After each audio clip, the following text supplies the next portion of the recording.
Rwandaises, Rwandais, au peuple voisin du Rwanda, à toutes les institutions internationales et régionales dont le Rwanda est membre ou adhérent, à tous les amis du peuple rwandais.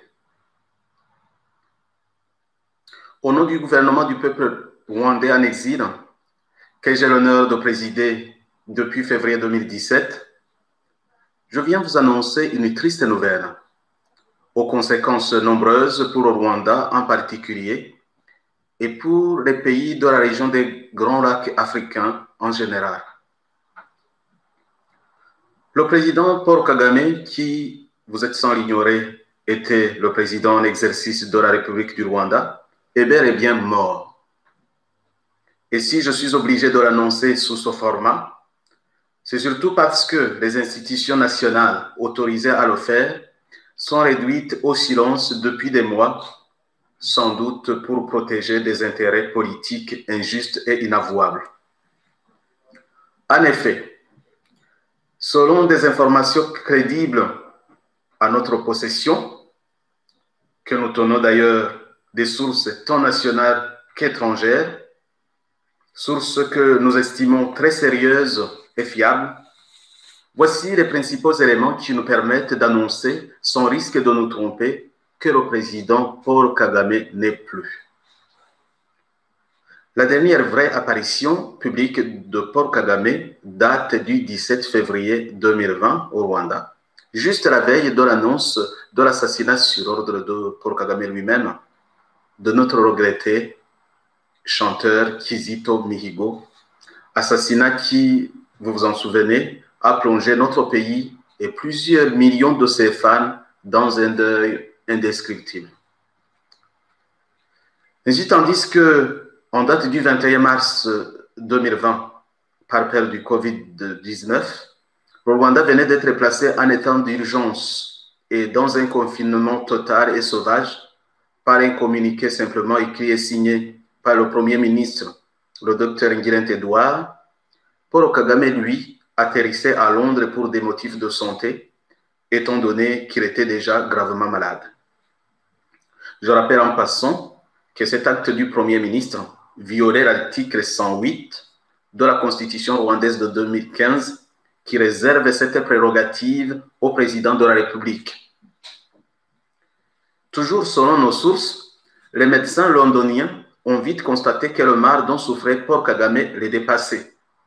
Ils l'ont donc transféré à l'hôpital plus spécialisé de la ville de Haïfa, en Israël, début avril. Les spécialistes de cet hôpital d'Haïfa ont fait leur travail et sans tarder, le diagnostic fut sans appel. Le système nerveux de Paul Kagame est complètement désintégré et ne peut être réparé. Depuis, la santé de Paul Kagame s'est vite détériorée pour tomber en état de mort cérébrale. Et les médecins l'ont placé en soins palliatifs en attendant la décision de sa famille pour le débrancher. Bref, le président Paul Kagame ne reviendra jamais à la vie et cela a bien évidemment des conséquences politiques énormes. La question de sa succession se pose désormais avec beaucoup d'acuité au vu de la situation sociopolitique assez complexe du Rwanda à la suite de son histoire lointaine et proche et surtout au vu des exploits sanglants que le régime dictatorial de Paul Kagame n'a cessé d'accomplir au Rwanda comme dans les pays voisins depuis 26 ans. À l'heure où je vous parle, le pays est dirigé par un petit groupe de militaires très proches de la famille de Paul Kagame. Pour les observateurs avisés qui ne s'arrêtent pas aux vidéos truquées et au montage photo destiné à tromper l'opinion nationale et internationale, et suite à l'absence prolongée du président Paul Kagame, le Rwanda sombre progressivement dans le désordre, le peuple meurt de faim, des incidents de violation des droits humains se multiplient, la ville de Kigali est coupée des provinces, les régions frontalières de la République démocratique du Congo, c'est-à-dire les districts de Rusizi et celui de Rubavu, sont indéfiniment confinés. Un couvre-feu injustifié est déclaré sur tout le territoire national. Plus intriguant encore, tous les hauts responsables et politiques sont réduits au silence et plusieurs hauts officiers militaires placés en résidence surveillée. Notez en particulier que depuis au moins 5 mois, on n'a plus revu en public ni le Premier ministre, ni le président du Sénat, ni la présidente de la Chambre des députés, ni le président de la Cour suprême, ce dernier ayant la responsabilité constitutionnelle de déclarer la vacance du siège présidentiel, conformément à l'article 105 de la Constitution rwandaise de 2015. Or, d'après ce même article 105 de notre Constitution, en cas de condamnation, de démission, d'incapacité permanente ou de décès du président de la République en exercice, il revient au président du Sénat, en l'occurrence le docteur Augustin Iyamuremye, de faire office du président de la République pendant une durée maximale de 90 jours pour organiser l'élection des nouveaux présidents.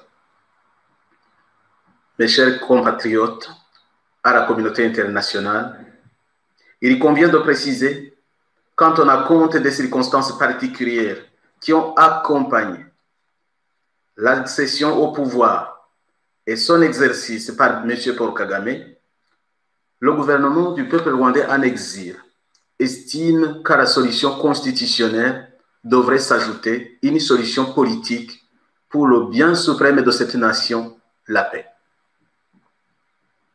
Au lieu d'organiser des élections précipitées qui risquent de replonger le pays dans le chaos complet, le président intérimaire, qui sera bientôt invité à prêter serment, du moins je l'espère, devrait organiser de larges consultations avec toutes les forces vives de la nation, dont l'opposition en exil, afin de mettre en place un gouvernement de transition élargi de 24 mois qui s'adonnerait au retour des centaines de milliers de réfugiés, à la libération de centaines de milliers de prisonniers, à la pacification du pays et au rétablissement des relations apaisées avec les pays voisins, à la levée de tous les blocages constitutionnels et légaux destinés à marginaliser, exclure et discriminer les opposants. Et pour conclure, je demande au président de la Cour suprême, M. Faustin Tezirgayo, de prendre ses responsabilités et d'user du pouvoir que lui confère l'article 105 de la Constitution et déclarer officiellement et dans les meilleurs délais la vacance du siège présidentiel. Le peuple attend impatiemment d'entendre son discours. Nous demandons également aux forces de l'ordre de ne pas succomber à la tentation, à peine voilée, de certains irréfléchis qui s'organisent déjà pour prendre le pouvoir par un coup d'État contre les institutions. Cela ne ferait qu'empirer la situation de notre cher pays et votre responsabilité serait sérieusement engagée devant Dieu et devant le peuple. Nous demandons ensuite au gouvernement des pays voisins et à toute la région des Grands Lacs de suivre de près l'évolution de la situation au Rwanda. Nous demandons enfin à l'Organisation des Nations Unies et à toute la communauté internationale de soutenir le Rwanda dans les moments très difficiles et de reconnaître les efforts du gouvernement du peuple rwandais en exil, désireux d'apporter la contribution de l'opposition rwandaise au rétablissement de la paix et de l'ordre démocratique au Rwanda pour le bien de ce peuple et de toute la région. Vive la République, que vive la paix et la réconciliation des peuples. Je vous remercie.